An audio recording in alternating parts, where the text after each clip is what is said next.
On now to the talk of Tampa Bay tonight. The scooters, they are here officially. New way to get around Tampa, and it is already creating some controversy. This weekend, 3 companies have rolled out the electric scooters for rent, and already our cameras have captured riders doing some things illegally on them. Guys, these scooters are taking over the world.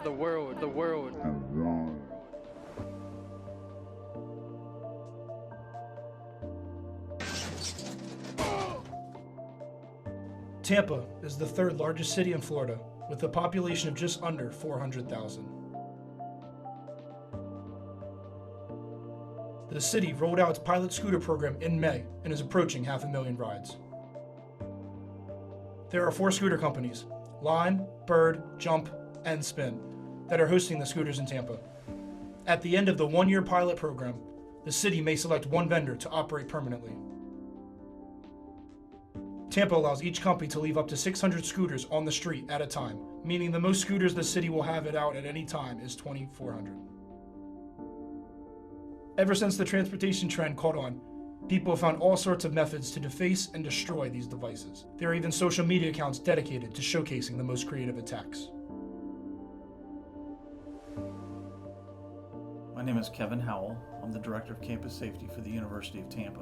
I've been in the capacity here for about 12 years, retired from the Tampa Police Department as a sergeant in the Special Incident Management Unit and previous types of positions as that, but I did retire from law enforcement and come directly here.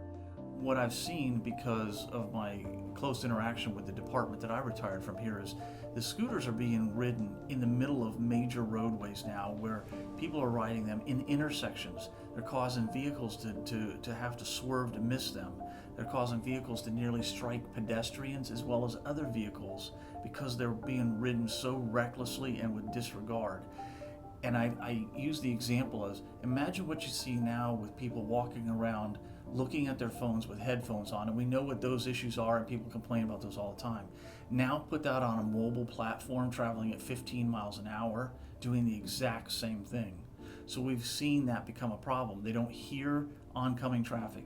They don't see oncoming traffic. They don't just see the oncoming, they don't see the vehicles approaching maybe behind them. They should be also following the rules of the road because they're being ridden in the bike lanes. So there needs to be more regulation, and that's not from the university, but from society as a whole, to either back the speed down or do something to provide that the riders on them understand the liability and the injury that can be caused.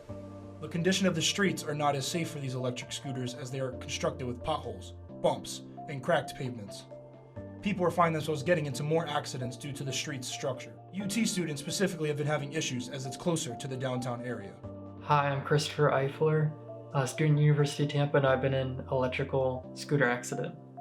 So one of the main problems with the scooters is not only do they go a lot faster than most people are prepared for, but the roads, a lot of them are deteriorated along the sidewalks, are uneven, cracks, and have a lot of jagged edges that catch the wheel and just send people flying.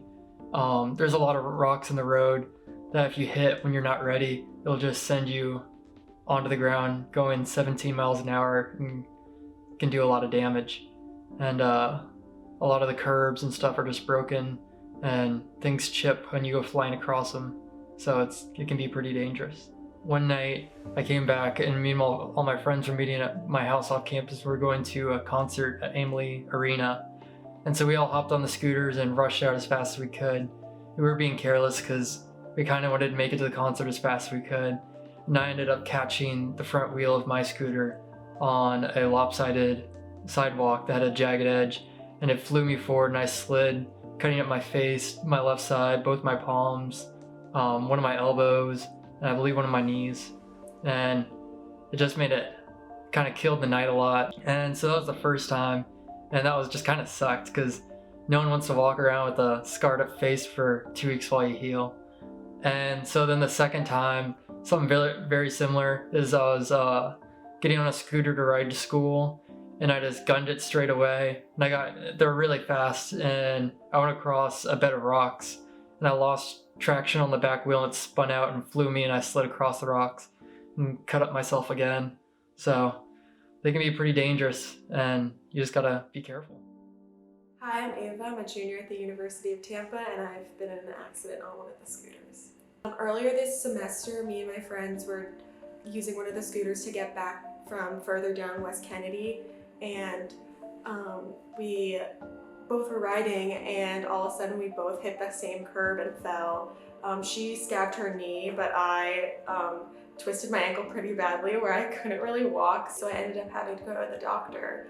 And they took x-rays and they found out that it was sprained, and I had to wear a boot for a couple of weeks until it was healed. And even now, like, I don't have the boot anymore, but my ankle is still like pretty swollen and still sometimes hurts to like turn it in certain ways. Many Tampa residents as well as college students have been in accidents, causing injuries due to riding the scooters. A great portion of these injuries have been admitted into the hospital. My name is Murphy Penna. I'm a certified surgical technologist at Tampa General Hospital, and I work in the operating room. We do all kinds of procedures, anywhere from traumas to open heart surgeries, transplants, any procedure basically head to toe. Since May, or even, maybe even a little bit after that, there was definitely a noticeable increase of injuries in the hospital, and definitely ones that needed to come up to the operating room to have, bones fixed and that sort of thing.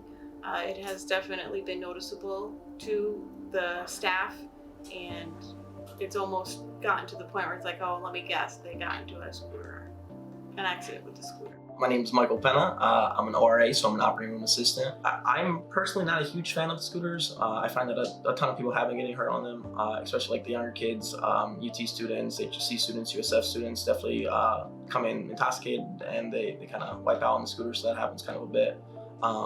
But I mean, in terms of like the economic, I think it's awesome. It's only a couple bucks to, go here and there instead of getting a full Uber. They're more affordable than using like Uber all the time, so it is good to have them for students to get from like point A to point B if they don't have a car and don't have like a lot of money to use Uber and stuff. But I do think they cause more harm than good.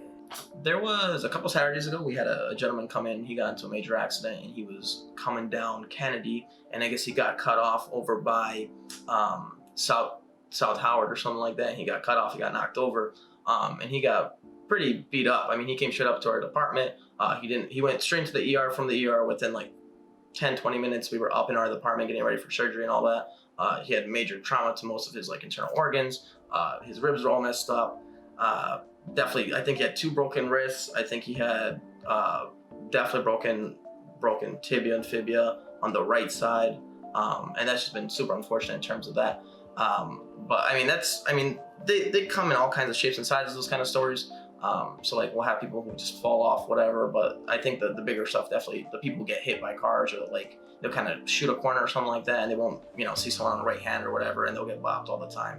I definitely heard of someone getting, lost their life on a scooter, or they got hit, they came into the hospital, they didn't make it past the ER, and I'm pretty sure that's happened once or twice now. But in terms of like that kind of seriousness, it happens quite often in terms of like the scooters and how often people get hurt and how often people are actually facing like serious consequences. As the scooters were brought into the city to benefit Tampa folks, it may have just caused an outbreak of a scooter scandal.